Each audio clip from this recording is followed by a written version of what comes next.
So one of the questions I get all the time from golfers when they're working on lessons and working on alterations is, should you be doing the same thing with driver? And the answer I always give is yes. Now, I've become over the years a good ball striker, but this club can sometimes be a little bit temperamental. And what it realised is I wasn't practicing what I was preaching. You see, what happens with the driver, as I'm sure you've gathered, is it's longer. Okay, and as it's longer, it can become a little harder to control. And what this means is, go to an iron swing to start off with. Let's use the gravity trainer. What I'm looking for students to do is get that club going nice and straight back. Okay, and as you allow that club shaft to travel straight back as your arms fold, that's what brings us up this plane line.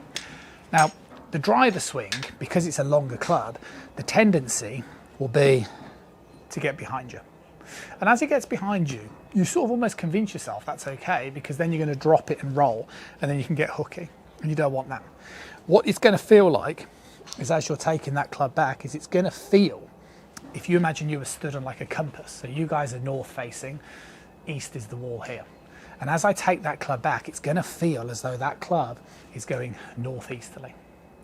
Okay, and the reason for that is just because the length. Because the club is so much longer, it's going to feel like it's working further away from the body. In reality, it won't. It'll be working on plane. But the driver killer position is when your arms get close and stuck, because then you can't keep the club stable.